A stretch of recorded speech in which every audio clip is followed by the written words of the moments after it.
Welcome to biology classes by Rupesh sir.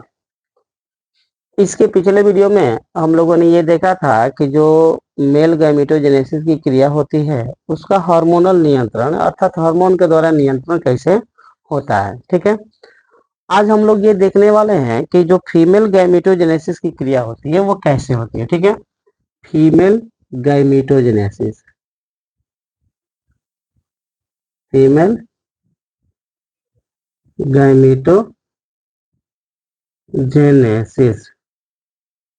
Genesis,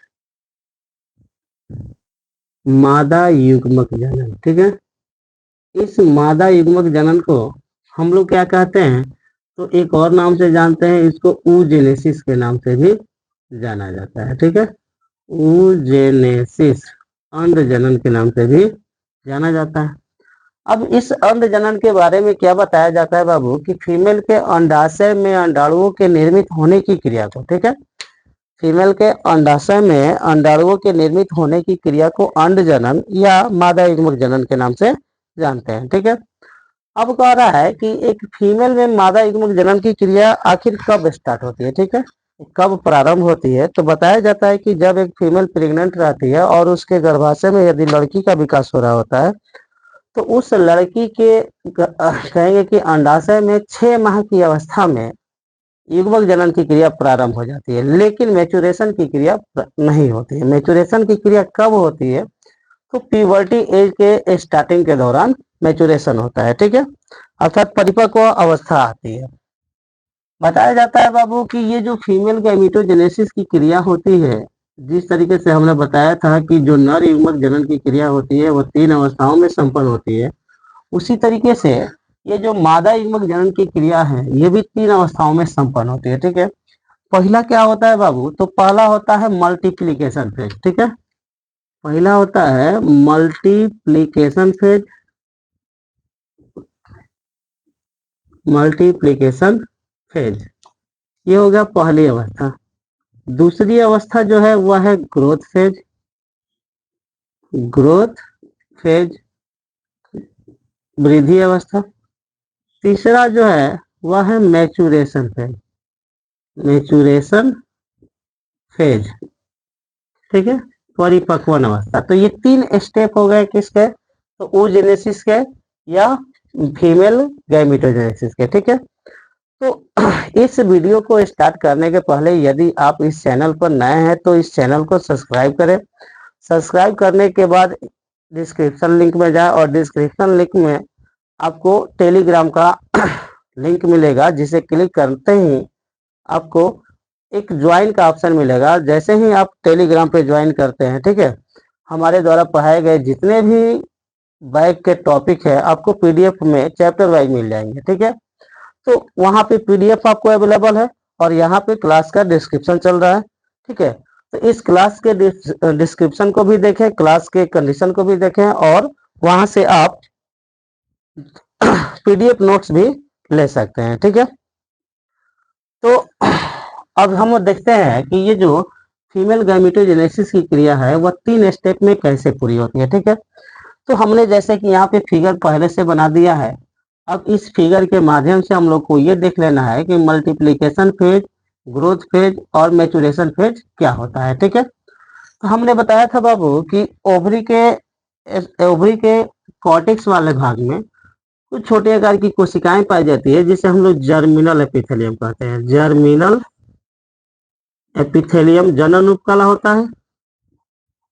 अब इस जनन उपकला में क्या होता है, तो समसूत्री विभाजन की क्रिया होती है जिसके फलस्वरूप कुछ कोशिकाएं निर्मित होती है। ठीक है, तो जो द्विगुणित कोशिकाएं निर्मित होती है इन्हें ऊगोनिया कहते हैं। क्या कहते हैं, ऊगोनिया, या इसी को हम लोग क्या कहते हैं बाबू, तो एक और नाम से जानते हैं इसे ईएमसी लिख सकते हैं शॉर्ट में, ईएमसी, एग मदर सेल। ठीक है, एग मदर सेल के नाम से भी जानते हैं।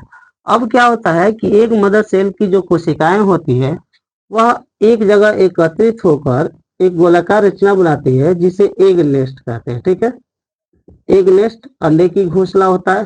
ठीक है, अब एग नेस्ट के बीचों बीच की जो कोशिका होती है उसका साइज थोड़ा सा बड़ा हो जाता है। ठीक है, जिस कोशिका को हम लोग प्राइमरी oocyte कहते हैं, ठीक है, प्राइमरी oocyte, ठीक है। और प्राइमरी oocyte के किनारे वाली जो कोशिकाएं होती है, ठीक है, प्राइमरी oocyte के किनारे वाली जो कोशिका होती है, उस किनारे वाली कोशिका को हम लोग किनारे वाली कोशिका और बीच की जो प्राइमरी oocyte की कोशिका है, इन दोनों को एक साथ मिलाकर हम लोग क्या कहते हैं, प्राइमरी ओवेरियन फॉलिकल, ठीक है। इसे हम लोग एक साथ मिलाकर प्राइमरी ओवेरियन फॉलिकल कहते हैं, याद रखिएगा, प्राइमरी ओवेरियन फॉलिकल, ठीक है, प्राइमरी ओवेरियन फॉलिकल। अब प्राइमरी ओवेरियन फॉलिकल में जो किनारे वाली कोशिका होती है, जिसे हम लोग ग्रेनुलोसा सेल कहते हैं, वो दो लेयर में सज जाती है, ठीक है। बाहर वाले लेयर को हम लोग थीका एक्सटर्ना कहते हैं, ठीक है, इस बाहर वाले लेयर को थीका एक्सटर्ना और अंदर वाले लेयर को थीका इंटीमा कहते हैं, ठीक है, थीका इंटीमा, ये दो लेयर हो गए, थीका एक्सटर्ना और थीका इंटीमा। अब इस टोटल रचना को हम लोग क्या कहते हैं, तो सेकेंडरी oocyte, सेकेंडरी oocyte नहीं कहेंगे, अभी तक यहीं पे है प्राइमरी ओवेरियन फॉलिकल में, ठीक है। तो यहाँ तक का जो स्टेप है वह है मल्टीप्लीकेशन फेज, ठीक है, गुणन अवस्था है, केवल गुणन की क्रिया हुई अर्थात कोशिकाओं की संख्या बढ़ी।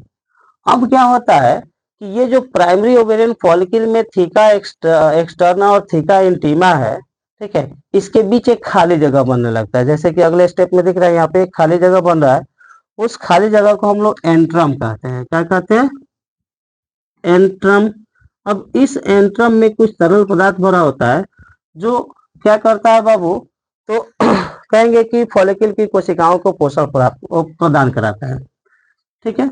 अब यहाँ पे कहेंगे कि इस प्राइमरी oocyte जो है, प्राइमरी oocyte, ठीक है, यहाँ भी वही है प्राइमरी oocyte। अब इस प्राइमरी oocyte में अर्धसूत्री विभाजन होता है, ठीक है, कौन सा विभाजन, अर्धसूत्री विभाजन होता है। तो जब इस प्राइमरी oocyte में अर्धसूत्री विभाजन होता है तो दो कोशिका निर्मित होती है, एक बड़े साइज की होती है जिसे सेकेंडरी oocyte कहते हैं, बड़े साइज की जो कोशिका होगी उसे सेकेंडरी oocyte कहेंगे, और छोटे साइज की जो कोशिका होती है उसे हम लोग पोलोसाइट कहते हैं, ठीक है, पोलोसाइट या पोलर बॉडी। तो कह रहा है कि ये जो पोलोसाइट या पोलर बॉडी जो है, यह छोटा होता है, जिसके वजह से यह डिजेनरेट हो जाता है, नष्ट हो जाता है, तो नष्ट हो जाता है तो इसकी कहानी खत्म। अब जो सेकेंडरी oocyte है, ठीक है, जैसे यहाँ पे लिख दिया गया है सेकेंडरी oocyte, इसको लिख सकते हैं हम सेकेंडरी oocyte, ठीक है। अब सेकेंडरी oocyte की जो किनारे वाली कोशिका है उन्हें हम लोग ग्रेनुलोसा सेल कहेंगे, ठीक है, ये क्या कहेंगे, तो इसको कहेंगे ग्रेनुलोसा सेल, ग्रेनुलोसा सेल्स। और इन सभी रचनाओं को एक साथ मिलाकर कह देंगे सेकेंडरी ओवेरियन फॉलिकल, ठीक है, सेकेंडरी ओवेरियन फॉलिकल। अब क्या होता है बाबू कि जैसे ही सेकेंडरी ओवेरियन फॉलिकल का निर्माण होता है, पीयूष ग्रंथि द्वारा एक हार्मोन रिलीज होता है जिसे हम लोग FSH कहते हैं, ठीक है, FSH फॉलिकल स्टिमुलेटिंग हार्मोन। तो फॉलिकल स्टिमुलेटिंग हार्मोन के प्रभाव से ही यह प्रोसेस हो रहा है, ठीक है। तो फॉलिकल स्टिमुलेटिंग हार्मोन का प्रभाव जब ज्यादा बढ़ जाता है तो यह secondary ovarian follicle mature ovarian follicle में कन्वर्ट होता है, ठीक है, mature ovarian follicle, mature ovarian follicle में कन्वर्ट होता है। जैसे ही मेच्योर ओवेरियन फॉलिकल में कन्वर्ट होता है, बीच की जो कोशिका होती है उसे हम लोग मेच्योर oocyte कह देते हैं, ठीक है, मेच्योर oocyte, ठीक है।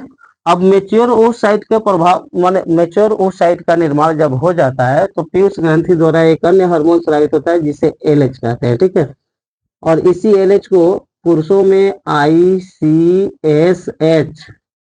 इंटरस्टिशियल सेल स्टिमुलेटिंग हार्मोन के नाम से जानते हैं, ठीक है। तो ICSH मेल में स्रावित होता है और LH जो है फीमेल में स्रावित होता है, ठीक है। तो जब इस एलएच का प्रभाव पड़ता है तो अंडाशय का जो दीवार होता है वो टूट जाता है। ठीक है, यहाँ पे देख रहे हैं कि अंडाशय का दीवार यहाँ से क्या हो रहा है, टूट रहा है। ठीक है, जब अंडाशय का दीवार टूटता है तो इस मेच्योर जो ऊ साइट होता है ये बाहर आ जाता है। ठीक है, यहाँ से बाहर निकलता है। तो जब बाहर निकलता है तो इस रचना को हम लोग कह देते हैं एग या ओभम। ठीक है, इस रचना का नाम क्या रख देते हैं, एग या ओभम। ठीक है, ये रचना बन गया। तो जब यह एग बाहर निकलता है या ओभम जब बाहर निकलता है तो इस क्रिया को हम लोग क्या कहते हैं, ओवुलेशन कहते हैं। ठीक है, ओवुलेशन।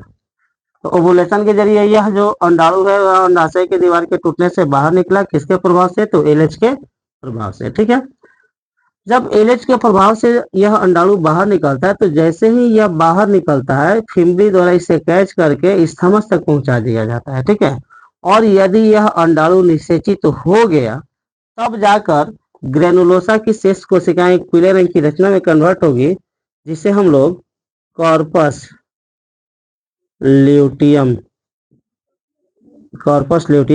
कहेंगे। जब निषेचन की क्रिया होगी तो इस कॉर्पस ल्यूटियम द्वारा एक हार्मोन रिलीज होगा जिसे हम लोग प्रोजेस्टेरॉन कहते हैं, प्रोजेस्टेरॉन। और यह प्रोजेस्टेरॉन जो है उस निषेचित अंडाणु के वृद्धि और विकास के लिए एक अनुकूल माहौल जो है उपलब्ध कराता है, जिसके वजह से इस प्रोजेस्टेरॉन को प्रेगनेंसी हार्मोन के नाम से जाना जाता है। ठीक है, और यदि निषेचन की क्रिया नहीं हुई तो यह कॉर्पस ल्यूटियम जो होगा तुरंत अन्य रचना में कन्वर्ट होगा, जिससे हम लोग कॉर्पस एल्बिकेंस कहते हैं। ठीक है, कॉर्पस एल्बिकेंस। ठीक है, और यह कॉर्पस एल्बिकेंस जो होगा अगले मेंस्ट्रुअल साइकिल के दौरान फीमेल के बॉडी से बाहर एक्सक्रीट आउट हो जाएगा। ठीक है, तो इस वीडियो में हम लोगों ने ये देखा कि जो फीमेल गैमेटोजेनेसिस की क्रिया होती है वो कैसे स्टेप वाइज संपन्न होती है। तो दोस्तों अगर आप इस चैनल पर नए हैं तो इस चैनल को तुरंत सब्सक्राइब करें। सब्सक्राइब करने के बाद डिस्क्रिप्शन ग्रुप में जाएं और डिस्क्रिप्शन में जाने के बाद आपको टेलीग्राम का लिंक मिलेगा, जिसे क्लिक करते ही आपको टोटल पीडीएफ जो होगा, नोट्स जो होगा वो अवेलेबल हो जाएगा। ठीक है, तो इस ग्रुप को ज्यादा से ज्यादा लाइक करें, शेयर करें और सब्सक्राइब करें।